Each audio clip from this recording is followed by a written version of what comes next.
In the 1990s, people primarily accessed music by listening to the radio, buying CDs, or watching MTV. Napster disrupted the music industry's carefully crafted monopoly of this process by enabling and popularizing the download of music from the web. Record labels like A&M Records, as well as the Recording Industry Artists Association, filed copyright infringement lawsuits that forced Napster to remove music and eventually shut down its website. Still, Napster's brief rise to prominence not only forced the music industry to revise its artist compensation process, but also led to the creation and widespread use of both YouTube and music streaming services. Napster began in a college dorm room in 1999. Sean Parker and Sean Fanning, two college students who had little business experience, created the platform to facilitate peer-to-peer file sharing. Imagine peer-to-peer file sharing like placing a stack of papers on a giant desk in a public place. Anyone with access to the desk can take as many papers as they want, and the stack never completely disappears.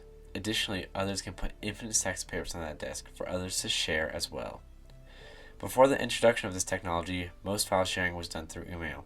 Because the process of uploading files to send to one another was so time-consuming, and files could only be shared with those individuals to whom you sent them directly, few people utilize this method to share music. Napster's innovative file-sharing methods offered users a way to easily upload music and download individual songs. Anyone with a computer and an internet connection could utilize the platform to find and share music, and do so for free. Once Napster's website went public, it grew like wildfire. It took about 6 months to gain 1 million users, and another 5 months to reach 5 million. In less than 18 months, Napster had registered more than 80 million global users, 60 million of whom were in the United States. Though the platform was imperfect, often there are many different copies of songs for users to sift through in hopes of finding a copy that was glitch-free. Its popularity continued to grow. By 2000, many colleges had blocked Napster on their networks, as MP3 file downloads frequently tied up 60% or more of their campus's bandwidth. At Napster's peak of popularity, any user with enough time and effort could download almost any song from almost any artist. As long as they didn't mind breaking piracy laws, increasingly accustomed to music on demand for free, radio listenership declined and CD sales plummeted. Napster still made no money because they had no way to monetize their company. Yet they were the pioneer of a new way to listen to music. Record labels and well-known artists went into a panic as the industry's revenue dried up. Napster's peer-to-peer design made it nearly impossible to stop individual users from pirating music. Facing potential losses in the billions, the recording industry filed suit against the instigator of their downfall, Napster and its founder, Sean Parker and Sean Fanning. One of the first lawsuits filed against Napster was lodged by Metallica when the band discovered an unreleased song of theirs, I Disappear, on the platform. After a request to eliminate illegal access to his music was denied by the company, rapper Dr. Dre filed suit against Napster as well. Both lawsuits accused Napster of violating the Digital Millennium Copyright Act of 1998, signed into law 2 years prior to the issue of copyrighted material on the internet. Accusing Napster of vicarious copyright infringement, these lawsuits said that in facilitating the peer-to-peer sharing of pirated music, Napster argued since it was user upload, it was free speech, and since most songs had little errors in them, they were original content. While these artist lawsuits initially drew public attention, the true nail in Napster's coffin was a lawsuit brought by multiple record labels against the platform. That case, A&M Records, Inc. versus Napster Inc., sought $20 billion in damages. After losing at trial, Napster appealed the judgment to the United States Court of Appeals for the Ninth Circuit. After affirming the lower court's decision, the Ninth Circuit Court ordered Napster to remove access to any songs whose copyrights were owned by the plaintiffs.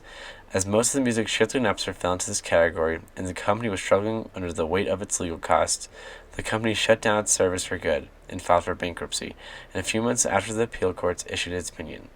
Sean Parker went on to be the president of Facebook for a brief time, and then became a large tech investor and entrepreneur. Sean Fanning went on to invest into tech startups and grow to be another tech entrepreneur. Rather than end online music piracy, Napster's demise merely paved the way for a series of clones to emerge and meet the demand for free music. Services like LimeWire, FrostWire, Kazama, and BearShare followed a similar format. These clones crowded the market, and other than LimeWire, none of them really took off. But they kept free music on the internet, producing a culture of people expecting free music. Though Napster's reign had been short-lived, the damage it did to the music industry was permanent.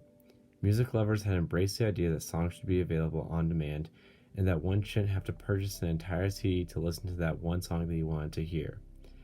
Between 2001 and 2010, artist compensation was down, and with a lack of CD sales, both artists and record labels struggled. It was clear that there was no way to go back to pre-Napster days, and artists and record labels would have to embrace some of what Napster had provided to its users if they were going to survive. Thus, the age of streaming began. YouTube had similar problems to Napster. They faced similar copyright lawsuits and began to work with artists to remove music they haven't posted, making it friendlier to artists. YouTube refined the way of how the website looked and worked, making it much easier to find and download music. Also, YouTube found a way to prevent listening to music from malware and download glitches onto your device. The music industry began to use YouTube to their advantage. Artists began to release music videos off their biggest songs to grow their platform. YouTube paid artists by playing an ad before each song. This gave each artist the opportunity to earn money off of each stream. This sets up artist compensation for their future streaming services. YouTube fixed the issues of Napster but kept the good parts. Anyone can upload a song, video, or post. Most streaming services followed this model by either paying for each ad on the video or if they pay a subscription fee. This marked the beginning of the streaming service age. In this period, services that are used today began to grow traction. For example, YouTube was founded in 2005 and followed a similar path Napster did. They gave the ability for anyone to post videos, and similar problems came out of this, yet one category of artists prevailed. One artist who succeeded because of this was Justin Bieber. Justin's mom, when he was a little kid, would upload videos of Justin singing and playing musical instruments to YouTube when he was younger. And eventually his talent was so good that artist manager Scooter Braun found Justin on YouTube and flew him to California to promote him, and eventually Justin Bieber blew up. He's had 46 top 10 songs and over 7 number 1 hits in the US since he was discovered.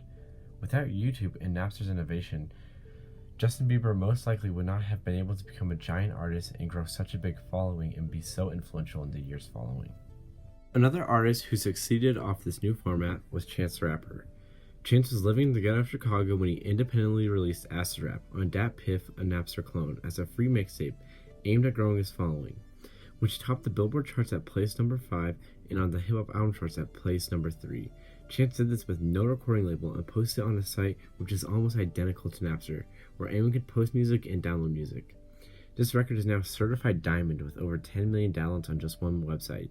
He has since released 2 studio albums and is one of the most successful rappers of this generation. This format set up by Napster helped independent artists grow their following without a record label. Due to the advances of streaming services through Pandora, SoundCloud, and the iTunes Store, it gave rise to Spotify and Apple Music. Spotify and Apple Music are both subscription-based services, but you are able to listen to music without having to pay, which you have to endure ads, but it resembles how Napster wanted to be. Both are only $10 a month for a subscription, and with this you gain unlimited access to music and the ability to download all the music you want. These subscription services have made the once dominant CD industry a novelty. With other technological advances like Bluetooth headphones and CarPlay systems, these systems replace the need to buy physical music. These services increase their market share, and according to the Motley Fool, Spotify holds 35% of the market, Apple 19%, and Spotify has over 108 million users and Apple 68 million. It is rare to meet anyone who does not use either of these platforms. Without Napster, Spotify and Apple Music and other streaming services would have struggled to become legal platforms who offer users the best product. Napster changed the way millions of people listen to music. One of the most influential forms of communication, bringing music to more audiences and giving them a larger access to more music. Because of free music being normalized, I myself have listened to much different styles of music, and it gives access to listen to music anywhere or anytime. Without Napster, music would have still been focused around a paid system that limits you to how much money you have, therefore spreading music and popularizing it even further.